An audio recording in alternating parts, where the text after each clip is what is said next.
Michael Rennie was ill the day the earth stood still, but he told us where we stand. And Flash Gordon was there in silver underwear. Claude Rains was the invisible man. Then something went wrong for Fay Ray and King Kong. They got caught in a celluloid jam. Then at a deadly pace it came from outer space. And this is how the message ran. Hello, Dax here, and welcome to part 2 of my special Will Smith's sci-fi film adaptations suck. Like promised, this time I'm looking at a movie that I sincerely hate. And again, where this movie truly fails is in the ending.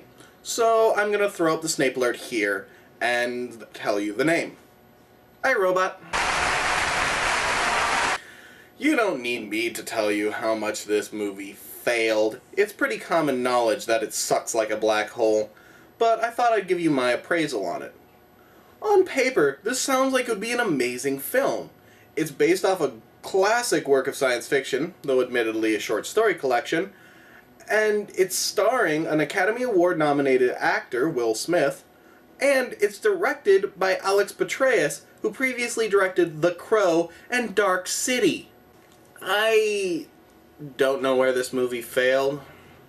My guess would be in the writing. You see, the script was not originally meant to be an adaptation of iRobot. Just like Starship Troopers was originally a script called Bug Hunt from Outpost 9 until they got the film adaptation rights to the book, this movie was originally a sci-fi murder mystery called Hardwired.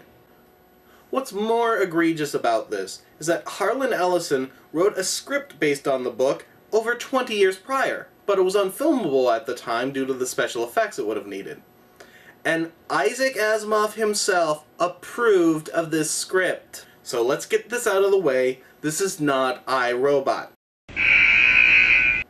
The reason Isaac Asimov started writing the robot stories in the first place is because it seemed to him at the time that every story involving robots was a variation on the Frankenstein theme, where a scientist makes a monster that leads to his destruction. He thought this was stupid, as humans are plenty smart enough to make devices that aren't going to just outright kill us. I mean, our toasters don't actually eat us. Ah! Ow! Ow! How did you ever go for it? The old man-eating toaster. Yeah. So he created the world-famous 3 laws of robotics, which are... First law of robotics.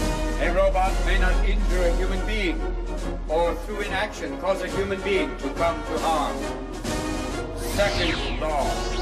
A robot must obey all human orders, except where those orders come in conflict with the first law. Third law. A robot must protect itself, so long as doing so does not conflict with the first 2 laws. Now that we have the preliminary information out of the way, it's time for us to start with product placement of the movie. I mean Hardwired. I'm sorry, I mean iRobot. The movie starts by showing the 3 laws. Yeah, I know I could have just shown you this, but the Bicentennial Man presentation is so much more fun. We then meet our main character, Detective Del Spooner. Because they sleep with a gun and keep an eye on you, son, so they can watch. He gets up and we get to see his daily routine. And no, I didn't add this music.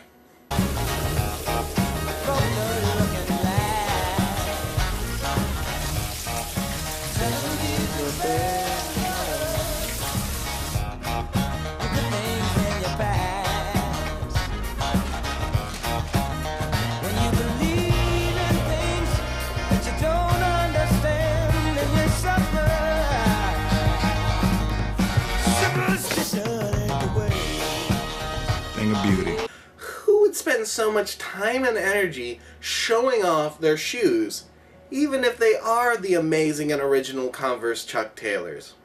The Converse All-Star was originally developed with the aid of basketball All-Star Chuck Taylor in 1923 to be the first ever basketball shoe, and its functionality is only outdone by its comfort. Anyway, We then come to the first major diversion from Isaac Asimov's I, Robot, as Spooner heads out and we see the streets littered with robots. In I, Robot, people don't trust robots, despite the fact that they've never harmed a human, because of natural human prejudices, so they're outlawed from Earth and are only used industrially or in off-world installations and colonies. But, back to this being a bad movie, independent of it being an adaptation of I, Robot, since this movie was made in 2004, it was legally obliged to have Shia LaBeouf in it. Listen, I got this fine-ass little yummy. I mean, she is complete and agreeable. I mean, ass-hot, spankable, Spoon. What does that even mean? Let me First get of the all, ass keys, Spoon. stop cussing, because you're not good at it. Go home. Wow, I actually agree with Spooner there. Don't expect that to happen very often. After that annoyance, Spooner heads off to visit his grandmother, and tries to sneak by her for some reason, despite the fact that he's only there to talk to her and eat her cooking. When I was coming up, we didn't just marry someone, then divorce them, then not talk to them. Wait. What? What is that on your feet? Converse All-Stars, vintage 2004. Don't turn your face up like that. I know you want some. All you gotta do is ask. That's right, the Converse All-Star is still based off the original design from 1923. It comes in all sizes and colors, great for men and women alike, and available wherever fine, high-quality sports shoes are sold for the low, low price of $39.95. Well, after that ad, he goes out and sees a robot with a purse, and naturally assumes that a rational, emotionless being that has no physical wants or needs has stolen it. I love stealing. I love taking things. It turns out that the robot was delivering the inhaler to its master, who foolishly left it at home. You are an asshole. Back at the police station, in cop cliché number 21, his chief chews him out for being such a rebel. Many robots in the world have ever committed a crime. Now define crime. Answer my question, damn it. None, John. He then gets a call and drives off to U.S. Robotics. His car is so futuristic, it even has GPS. Please take the next exit to your right. There, he finds his friend Alfred Lanning has killed himself by jumping out of a window. For those of you unfamiliar with iRobot, some background is needed here. Dr. Alfred Lanning was the inventor of the positronic brain, the creator of the 3 laws of robotics, and director of research at U.S. Robots and Mechanical Man, Inc. Who thought it was a good idea to see him flattened out on the sidewalk? That detective is the right question. Oh, that's a hologram Lanning made of himself to talk to Spooner. As you may notice, Lanning here is played by James Cromwell, another Academy Award nominated actor. I didn't really need to see him flattened out on the pavement either.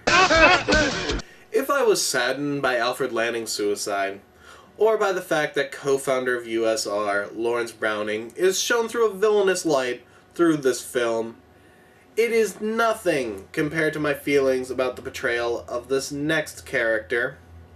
This, my friends, is Dr. Susan Calvin. Lawrence told me to accommodate you in any way possible. First of all, Susan Calvin is the main character of iRobot. The frame story of iRobot is her being interviewed about her time in the early years of robotics, so almost every story revolves around her. We first meet her 15 minutes into this film. Second, at no point in the movie do they actually say her name is Susan. And at no point do they list her job as robopsychologist.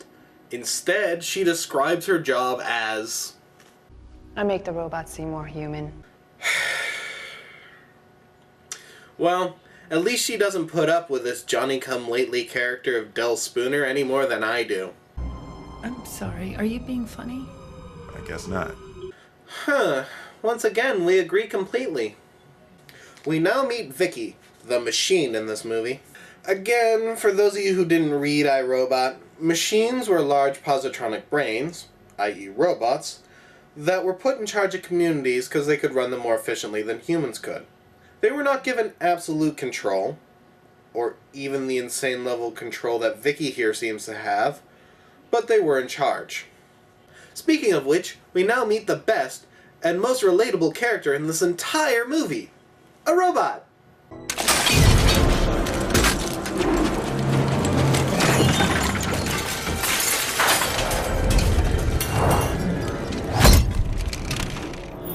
Spooner then arrests him for murdering Lanning. In the interrogation room, Spooner manages to incite the robot, Sonny, to show emotion. I did not murder him! He also admits to having other human characteristics. I have even had dreams. Will I dream? Of course you will dream. All intelligent creatures dream. Nobody knows why. Spooner tries to counter this thought with, can a robot write a symphony? Can a robot turn a canvas into a beautiful masterpiece? Can you? burn! Sonny really is the best character in this movie. It is then that Lawrence Browning comes in to declare that the law defines murder as one human killing another. Thus they are reclaiming Sonny for the property he is. To which Spooner doesn't point out that that makes him a piece of evidence, if not a suspect. And so, for the first of 3 times in this film, we see Spooner unsure if he should continue with the case, as he goes to get a beer at Ovaltine Cafe? I don't understand that product placement. Here, the chief comes in and has this brilliant thing to say. This thing is just like the Wolfman. Uh-oh. I'm really scared right now. No. Listen. Guy creates monster. Monster kills guy. Everybody kills monster. Wolfman. That's Frankenstein. Frankenstein, Wolfman, Dracula shit is over. Case closed. That's right, the whole Frankenstein thing. The very thing that Asimov started writing the stories to counteract. Oh, and having him not know the name? Stupid. My name, it's pronounced Frankenstein. And, for the first of 3 times, the chief says something innocuous that re-sparks Spooner's interest in the case.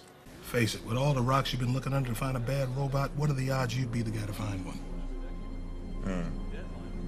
I wasn't just the right guy for the job, I was the perfect guy for the job. Oh, and lest we forget... Nice shoes.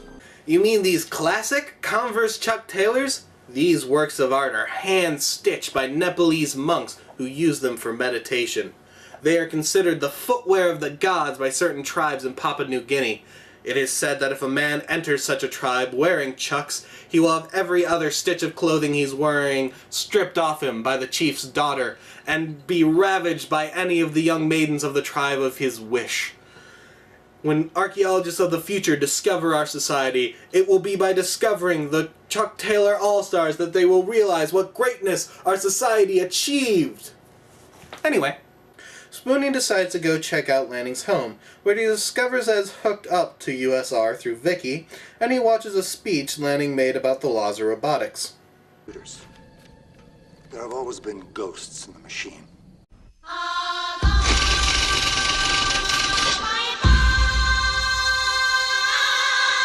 But something extremely startling happens when...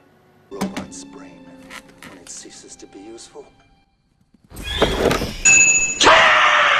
I understand you've experienced a loss, but this relationship just can't work. I mean, you're a cat, I'm black, and I'm not going to be hurt again. I'm sorry, is that a racial stereotype I'm unfamiliar with? Black people hate cats? Or is it that cats hate black people? Either way, I guess that makes it little-known racial stereotypes. Then the building gets demolished with Spooner still in it. He has a daring escape and goes off to Calvin's place to tell her about it. He suggested that robots might naturally evolve. Says I didn't evolve. Everybody! Robots were created quite recently. It was in all the papers.